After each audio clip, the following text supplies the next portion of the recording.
Shannah Kennedy, it is such a pleasure to be seeing you again. And thank you so much for your flexibility as you're in Australia and we had some technical difficulties with our last recording. So take two.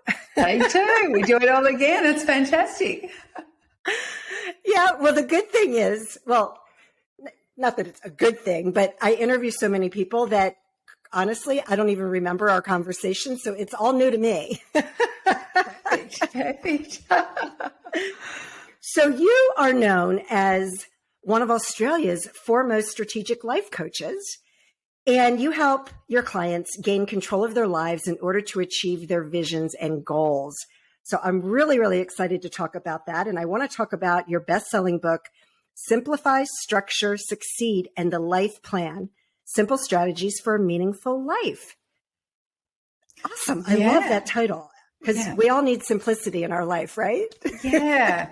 Well, I really found, I've been coaching for 20 years now. I was one of the first in Australia to be qualified and study and, do all of that stuff because I wanted to coach elite athletes into retirement because nobody had a plan. And everyone seems to have a sport plan or a career plan or a finance plan, but no one's got a life plan, that umbrella that really sits over the top where everything has to feed into. So I really thought about it a lot and thought about we just need to have everything in simple columns in a simple spreadsheet, which is our entire life all in one. So everyone can get that beautiful snapshot, the big map. So that's why I ended up writing the books. And it was all about how do we do it simply rather than reading a whole book on value. I want to give it to you in 4 pages. Rather than reading a whole book on mindfulness. Let's do 4 pages or goal setting. Don't read a whole book on goal setting. I'll just give you the quick cheat sheet for it, So that's how it all sort of started. And now I've written 7 books that are all around the world in other languages and a lot of bestsellers. And, that's really something I never had predicted that would happen at the beginning of my career as a coach. So what was the backstory that got you into coaching? Because I've been doing it almost 20 years. I got certified in 2004 and there was probably a lot, it was more common in the United States during that time. So I definitely was not one of the first. So what drew you into wanting to be a coach and help people with strategizing your life? Yeah. Eventually? Well, I'd spent, 8 years on my 20s, a lot of my 20s with elite athletes. So in sports management roles, in sponsorship roles for companies that sponsored elite athletes. So I was, around athletes all the time, around high performance without burning out, all of the strategies. And then I actually burnt out myself. I got chronic fatigue syndrome because I did not respect the asset, which was myself, the body. It was just burn and churn, work harder. It was definitely the days of, go hard or go home. Wellness was never mentioned. There was no talk about burnout. There was no talk about mindfulness, no talk about boundaries. So I just went really hard and was incredible. If I say at my job, it was amazing. I had a couple of 100 athletes that I looked after for a company. Wow. Excuse me. And then I got chronic fatigue syndrome. Mm. So I had full adrenal burnout, was in bed for a year. And it was actually when I was in bed for that year at 29 years of age that I really thought about, wow, I can't keep going on like this. There has to be a better way. And I got myself a coach because I'd been around high performance and everybody had a coach. Well, I think I need a coach, right? So I got myself a coach, which no one had even, people outside of sport were like, what the hell are you doing? I don't need a psychologist. I don't need a counselor. I actually need a coach. And it was actually from that experience that I could really quickly see how the athletes were struggling with transition. And a lot of them were transitioning in their late 20s. Their athlete careers were finished. And they just didn't know who they were without their sport. And I actually didn't know who I was without my job. I hadn't built the person. Yeah. I didn't have a life plan. I had a career plan only. So that's how it all started, really. It was actually because I did burn out and I was sitting there thinking, I need a plan. these people need a plan. Actually, everybody needs a plan. Why don't we get taught this at school? So that's when I started writing about the life plan and how everybody needs a plan. Yeah. Yeah. And especially going from that elite athlete into normal everyday society. And I've been fortunate enough to interview a couple of retired athletes on my podcast, and they all did try to figure out, what do I do now? Well, it's next? a little bit about who am I? Who am I without my job at the bank? Who am I without my sporting club? And when I do plans with people, we start with 20-year plans. So I'm 52, so my plan goes to 72, always 20 years ahead. And Matthew McConaughey had that amazing Oscar speech when he won the Oscar for Dallas Buyers Club about his role model being his 10-year-older self that he was always chasing, the bigger, better version. So if I think about my 70-year-old self, that's actually why I make decisions to go for a walk this morning, to do some stretching today, to lift some weights today. It's actually for my 70-year-old self, not because I should do it today because I know I should do this. I'm actually really got purpose and intention because I've thought about my older self, and I've thought about why I'm not going to go shopping at the sale and buy 10 more towels, even though we've got enough towels, because my financial plan is done for freedom. And I now have such purpose in my saving because I've got a proper plan and I understand it and I'm emotionally connected. So a lot of people don't have a plan. They don't have a vision. They don't have a map. They don't have, they haven't asked themselves, how do I want to feel in 10 years' time? Not just what do I want to achieve, but how do I want to feel and who do I want to be and how do I want to make people feel? And because they haven't asked themselves those questions, they're just on that day-to-day existence, which is very, very stressful. Yeah, no kidding. And I love that you talk about your 20-year plan. I think about that as well. And for me, like, I take care of my mom, who's now 83 years old. And because, after my father passed away in 2016, he was the go-getter. He was the one that kept them busy. And she's such an introvert like myself. It's just that I see her and where she is today and how she's having mobility issues. And it's pushed me. And now I'm going to the gym and I play tennis. And we talked about tennis before because right now while we're recording this, Australian Open is going on. And, exactly. And it's so far behind and I have to watch matches and then not look at my app on the phone to see who's winning. But I'm doing all this now because I want to be playing tennis in 20 years. Yeah. And I have to start now. I can't do it in 20 years. I don't know that it's ever too late, but it's going to be a lot harder if you wait. Well, it gives you purpose, right? It gives you, you've got such purpose because you've got the vision of being very mobile in your 70s and 80s. So the same with me, the reason I go to yoga, even though I don't feel like it a lot of the time, is because I want to be able to tie up my shoes and get in and out of cars in my 80s. And there's such depth to that because you've done a plan. And for those that haven't done a plan, it's like, well, I should go to yoga, but I don't feel like it today. And that's just it. That's the end of their thought pattern. So we really want to open the mind to the large map, the life plan, and really think about, what is the journey? How do I want to feel on the journey? What are the decisions I'm making today to support the journey? But it gives us a reason to make a decision or even a reason to say no to things. Because actually that doesn't support my 70-year-old self. Somebody just asked me to do this coast trek here in Australia where it's 60-kilometre walk, but it's actually all on sand. And it's really deep, soft sand, really tough. And I'm saying, actually, I'm going to say no because it actually doesn't support my 70-year-old self because I did so much running in my younger years. My knees are a little bit not right and that would destroy my knees. And what for? Yes. So it actually gives me purpose because my older self is saying, please don't go and destroy them any further. You don't need to do sand challenges. You can, I'm walking the Camino Trail this year, but that's not sand, I can walk very different terrain. Very different. So it also gives you a reason and permission to say no, guilt-free. Yeah. Yeah. I know I had to stop ice dancing. I did it. I stopped 20 years ago. I didn't want to stop, but I knew that if I continued, today at 57, my knees would be trash. They would be Yeah. toast. Yeah. Because Yeah. your body just can't, your body can't keep up with it. And, That's right. yeah. So you have on your website, and I love this, structure is the cornerstone of calmness, clarity, and control. And strategy brings freedom and results. Talk a little bit more about that. That's really just very succinct and Yeah. on Well, point, right? we need structure and we need strategy.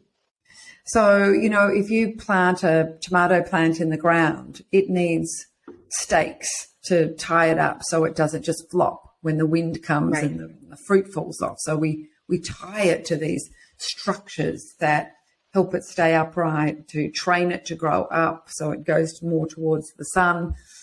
We have strategy where, we have proper ways that we're going to fertilize it, water it, aerate the soil, spray it, all of these kind of things to have the best possible tomato plant with the juicy, rich tomatoes. The soil is rich and fertile because we're constantly looking at it. We're exactly the same. We need structures, we need habits, we need routines. And human beings thrive. When you're born, you thrive on rhythm and ritual. You have to have a sleep.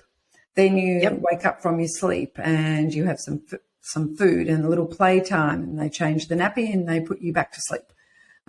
We start like that. And when that rhythm is out, the child is overstimulated or can't sleep or gets too tired, and that disrupts the pattern.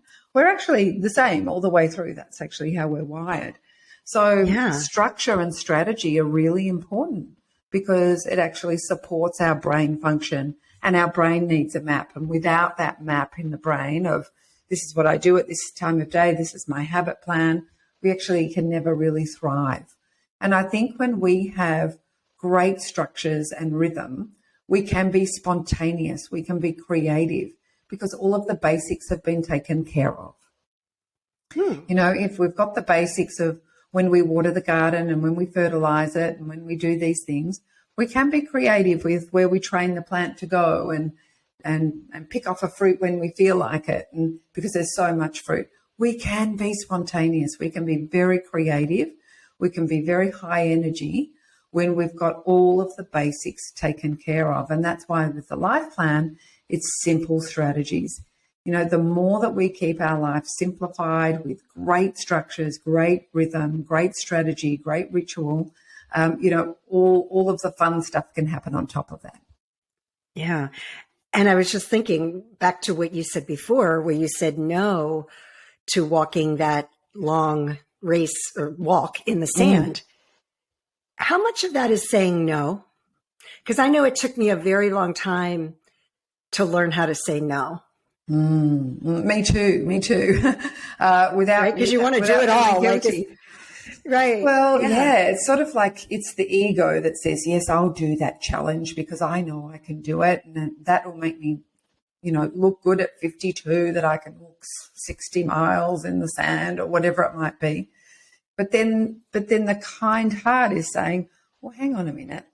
I don't think you should do that. That's going to trust your knees. But it's how you get the mind and the ego just to calm down a little bit, to say, nobody really cares what you're doing.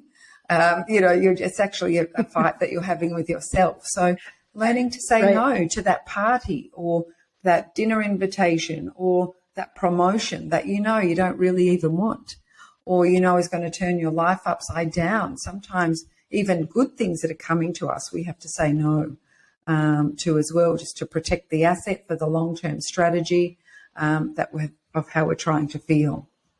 Yeah, and I think some of that also comes as we get older, that we realize that, like I would force myself to finish a book once I started it. Now I'm like, no, if it's not catching me, I don't have to finish it.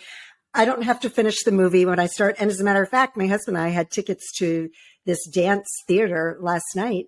And after an hour in, I was like, I'm done. No. I'm like, it's too repetitive. It's the same thing. I'm like, can we just go? And he's like, really? And I'm like, well, what's the difference? Whether we stay or we not, like, I'm not enjoying myself. I think like, that's let's just go. I think that's an age and maturity thing, because, you know, you wouldn't do that in your 20s. You'd sit right through the whole thing. And that's the gift of wisdom, isn't it, that we have. Right. But, the people that I coach in their 20s and 30s, they have such a battle with saying no. And when they start and practice it a little bit, for me, like as a bit of a project, the light bulb goes off and they say, actually, no, that doesn't serve me to do that. And sometimes we do need to do things we don't want to do. But a lot of the time it's our ego. Yeah, getting for in the sure. way. So I've been doing so much self-discovery, and as I'm sure you do as well. And the older I get, I'm learning more and more about myself and more about how I work best and what environments are best for me. And then I'm also finding, like with the clients that I work with, like it's not always a one size fits all. You know, no. Like, so what do you do with some of your clients that are like structure, like, I mean, cause I like structure and I think we all need structure, of course, but if things are too structured for me, I don't thrive as well. Right. Mm-hmm. And you want to allow that playfulness in, like that you were just talking about, and that creativity. So how do you work with some of your clients that may be a little, pushed back when it comes to like structure, like too much, or whatever? Yeah. Well, we need to build slowly, and with creatives and people that really love that joy and playfulness feeling, they start to realize that the more small structures I have in place, the freer I feel, because everything's taken care of. I like my finances are done. I can be free. If in winter we do all the boring activities, for example. So with my clients in winter here in Australia, we do finances, we do tax returns, we do databases, you write the book, who wants to do that when the sun's out? And we want to be outside. So there's such a reason for it that makes them feel so free. I never set goals in summer, ever. That is total freedom. And I want that freedom because I need to be outside with the blue sky and the sun and the beach. And, it's just the highlight of my year. So I don't want to be sitting here with jobs that have been left undone. So there's a lot of purpose when we create a structure to appeal to our freedom and our playful side. And then also it's about creating space. If we've got space, for example, finance is so boring. A lot of people hate it. They rebel against it. But if we just did half an hour a month, so on the first of the month is finance day for me and all of my clients, is we sit for an hour, we go through our finances, we pay the bills, we tidy up the accounts, we send it to the accountant, we do the BAS, all of that kind of stuff is done. And that's it. We never have that whole pile. But it's structured on the first of the month, and it's in everyone's diaries. It's in everyone's outlook. So you sort of know you can't really go to bed until you've done the hour. That's it, because you want freedom. You don't want to ever see that big pile or have to do that when everyone else is at a barbecue in the summer.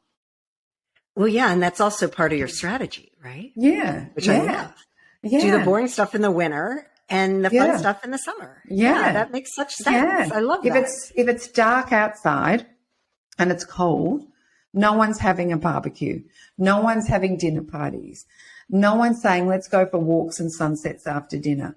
Okay, great. Let's just smash all of those boring activities, because I do not want to miss a sunset. I do not want to miss a barbecue. We're big barbecue outside culture here. We eat outside every night. I don't want to have anything on that list. So a lot of my clients very much adopt that same strategy. I even coach at night times in the winter because I don't want to coach very much in the summer. So I do a lot of it during the winter. Fantastic. It really works for me. But each person's different. So whether you're an introvert or an extrovert, we build your plan to suit you and really go into the emotional connection of why. That why is so critical. So critical. So important. This has been such an amazing conversation. Is there anything else that we haven't shared with the audience that you want to, last burning thing you want to tell people, and where can people find you? Yeah, I feel that a lot of people need to embrace the pace. I think especially post-COVID and people learning to work from home and hybrid working and, 3 years of fear factor and breaking news and everything's bad. I think we need to just embrace the pace this year and pace yourself through it a little bit and remember to keep nourishing the soul and going back to the soil as much as you can. And, I think it's a pretty important year this year because hopefully things will start returning a little bit again to normal, and it's going to be fast, very, very fast. So pacing ourselves is really important, protecting the asset ourselves. Burnout is huge. It's costing people a lot of health, a lot of autoimmune flare-ups, etc. So let's just try and be kind and pace ourselves and do the basics and do the basics well. And let it be a year to master the basics. People can find me at shannahkennedy.com. There is loads of free resources, free screensavers, free vision board kits on there to download, to create your map, to create your vision in pictures of how you want to feel, what are the words that are going to support you this year. Even though I've been a coach for 20 years, there's about 10 sticky notes around me and 3 vision boards, because the brain needs this constant reminder. If you hear a quote that you love, write it down, put it somewhere where you see it every day or you forget. So even after 20 years, people say, are you still writing on the mirror? Are you still writing sticky notes? Have you still got vision boards? I'm like, absolutely, because the minute they all go, the brain is so lazy it forgets. So we need to put the structure and the rhythm and the ritual and the words that keep us on track definitely up and around us.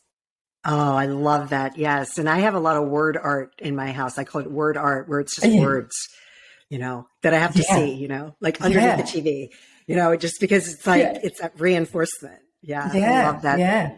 And we need to write on the mirror in whiteboard marker, to breathe, to celebrate ourselves, to put our values up there, to put some power words up there that really work for you individually, so that you see them every day when you brush your teeth or you're in the shower, or remind yourself to take 3 deep breaths every time you brush your teeth and just calm your nervous system. If we don't have the visual reminder, we don't do it. And that's that thing about structure and strategy. Yeah. Coming into play. Shannah, so many golden nuggets. Listeners, please go to her website, shannahkennedy.com. We'll also have that in the show notes.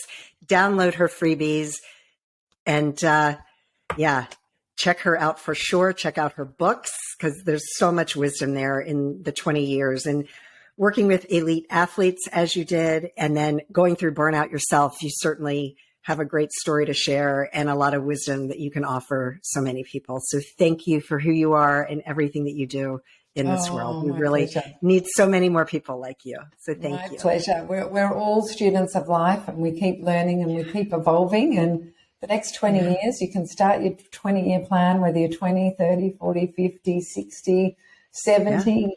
There's a lot of time, and our brain does need that map. So enjoy that journey. Shannah, thank you so much. And thank you all the listeners today. We really appreciate you.